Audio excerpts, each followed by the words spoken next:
Welcome back, everyone. Tonight, the fact and the fiction about who pays the cost of the uninsured at the emergency room and at the hospital.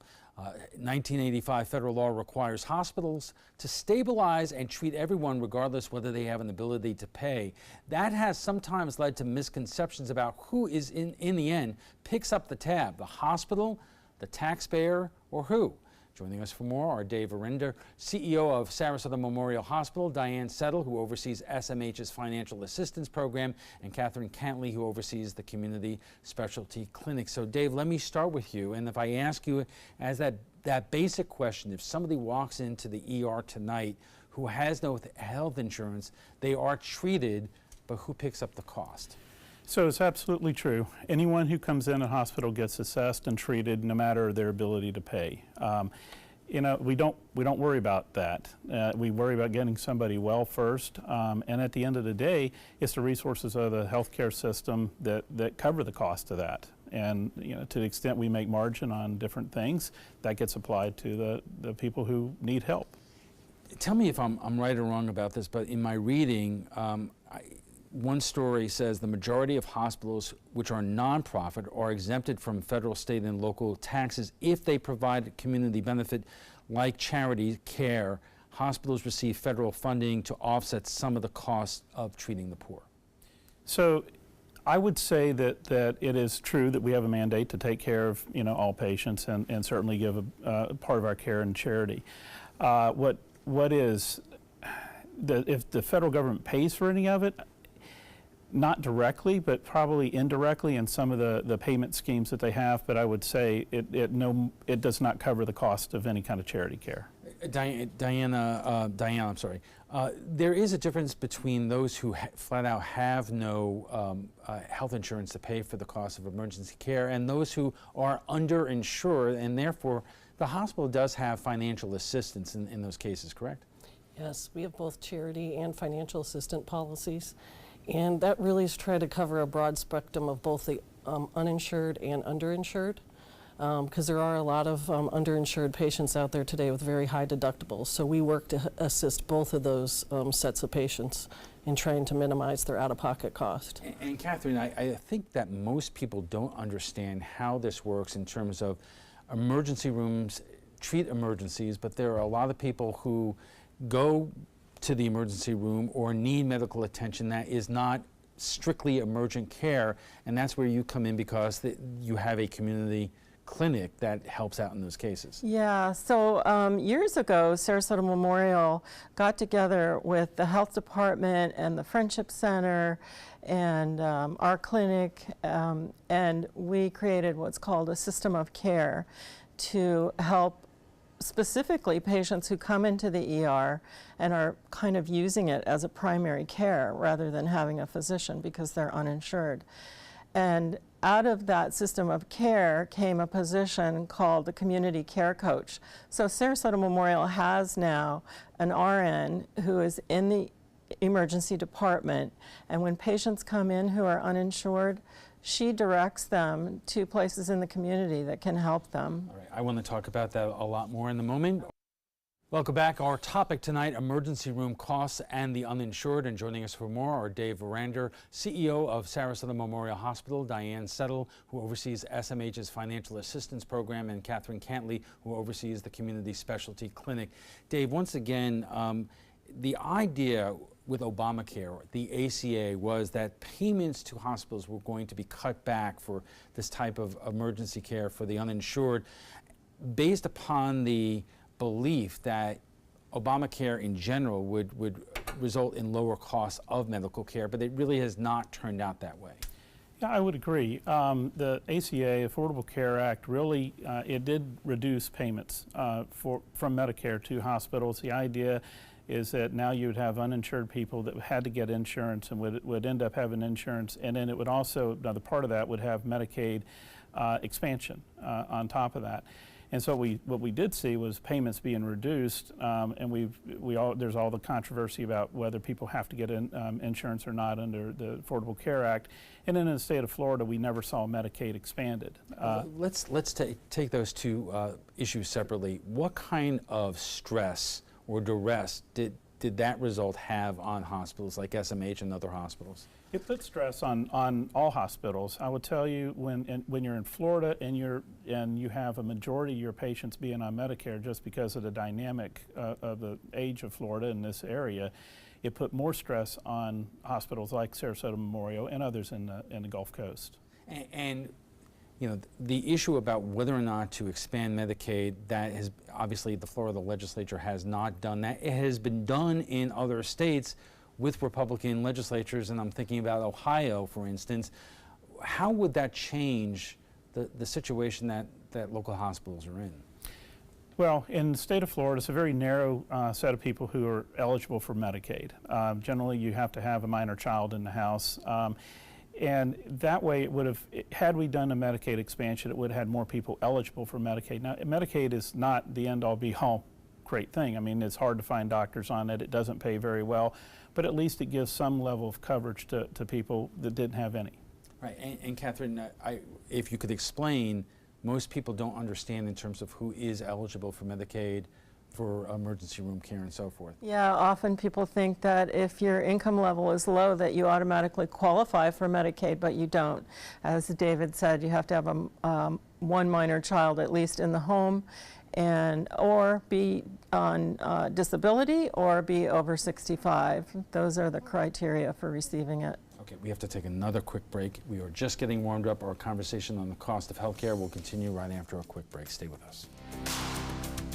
Welcome back, everyone. Our topic tonight, emergency room costs and the uninsured. And joining us for more are Dave Arinder, CEO of Sarasota Memorial Hospital, Diane Settle, who oversees SMH's financial assistance program, and Catherine Cantley, who oversees the community specialty clinic. And Diane, there was a point that you wanted to make in our last block. Yes, with Medicaid expansion, it would have touched a part of the population I really would consider the working poor.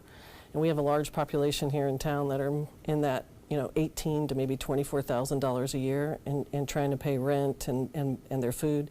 This would have touched that group of people and made some of them eligible for medical services. So let's talk about this, because whether or not to accept Medicaid expansion, it is a huge political issue here and across the country.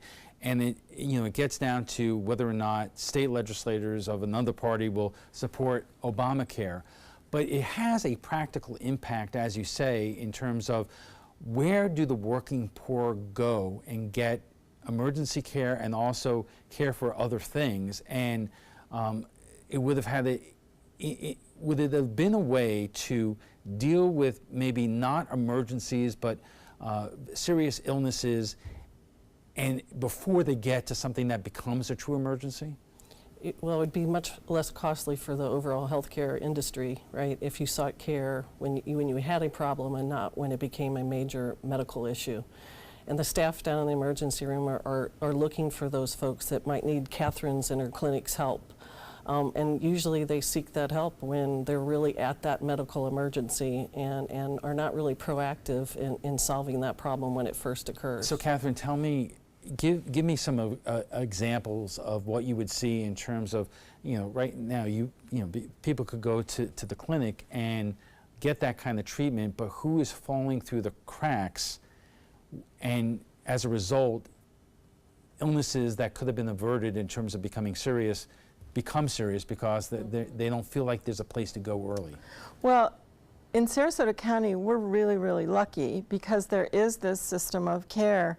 And so folks who end up in the ER and they encounter the community care coach, she will point them in the direction of the health department or our new Newtown internal medicine residency clinic, and get them established with a primary care provider so that they have a medical home. And then our clinic is specialty care only, and we take referrals from those places. So it ends up being a positive loop for the patient of getting them integrated into a healthcare system that they can afford on a sliding scale. Or our clinic, for example, is completely free. All our doctors volunteer for us at no charge to the patient. But how unique is that? I mean, we're blessed in Sarasota County that we're an affluent community and we could afford things like this. But as you look around the state, Do other communities have similar types of programs? No, I mean, some of them have something, but not to the extent that we do. And when you go further inland in more rural areas, there really is not much of anything for those patients who are living in those areas. And Dave, we could talk, you know, this is also a controversial area, but when we're talking about, let's say, undocumented aliens here, and I know that the hospital deliberately does not track this for a lot of different reasons, can you explain why? Well, we want to take care of anyone who comes in. We have a duty to do that, and we feel that if we were to document that or register people as an undocumented alien, that people may not come in for care, or they may be, something would happen that wasn't intended and not in their best interest from a healthcare stance. So we don't register people when they come in as you know, an alien or undocumented or anything else. And Diane, if you could also explain what the ramifications are of that, because if you were to have the doors closed to somebody who may not be here legally, who is suffering from some kind of illness, they may wind up, if they're responsive or not responsive, at the door of the emergency room anyway. Well, that's pretty much where they're probably going to end up, because, you know, physicians around town don't accept those patients, and emergency rooms do. So most often in a case of a medical emergency where they aren't hooked into the healthcare system in the community, the ER is going to be their first choice for healthcare. In terms of a broader policy question, and because the state has not accepted Medicaid expansion, if you were to look at one direction that we do need to go to in the next couple of years, because a lot of hospitals remain to be under a great deal of financial stress because of the current situation, what would your suggestion be?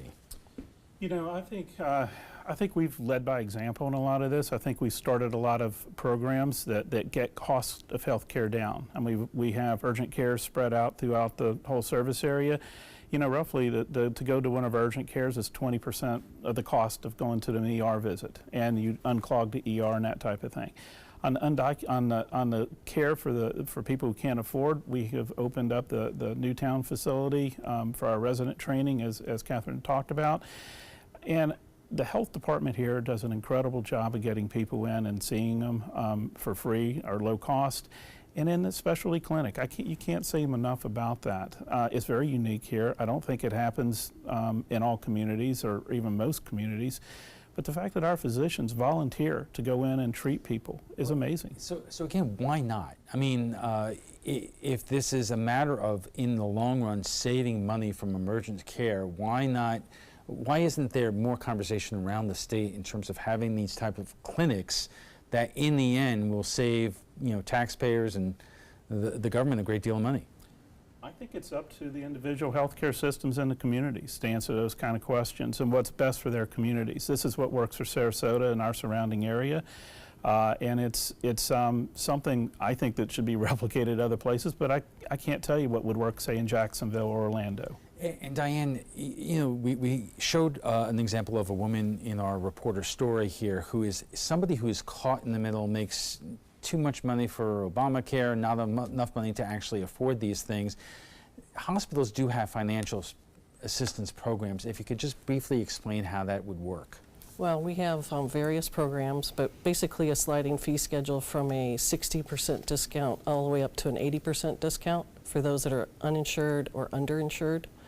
And it really depends on where you fall into the federal poverty guidelines about that sliding fee schedule, but we try to work with each and every one of those patients and find the right fit for them, and hopefully maybe we can find Medicaid coverage or another third-party coverage for them to help assist them. But that financial assistance team is very proud of trying to find a way to help out those patients, very compassionate about it. Okay, we have to take another quick break, and we'll be back for final thoughts in a moment, so stay with us.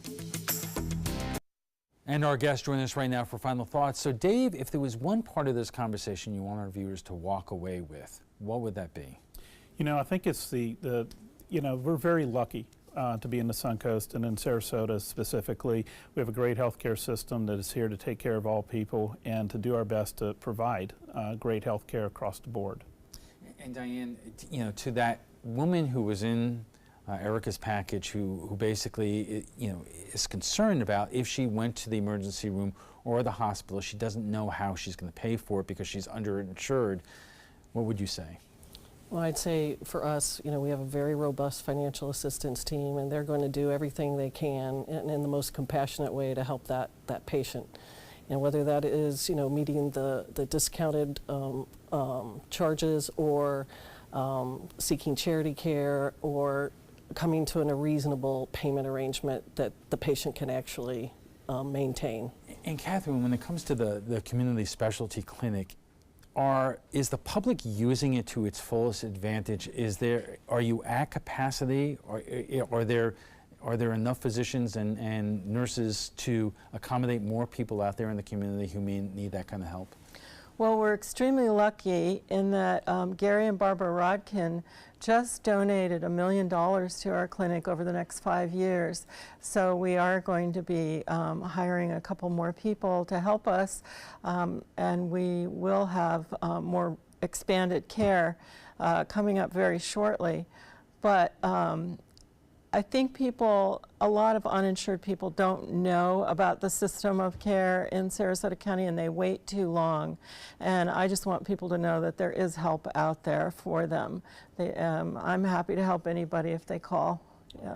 Thank you. We'll have to leave it there, but I think we did a good job in terms of explaining to people how it works, and we appreciate it.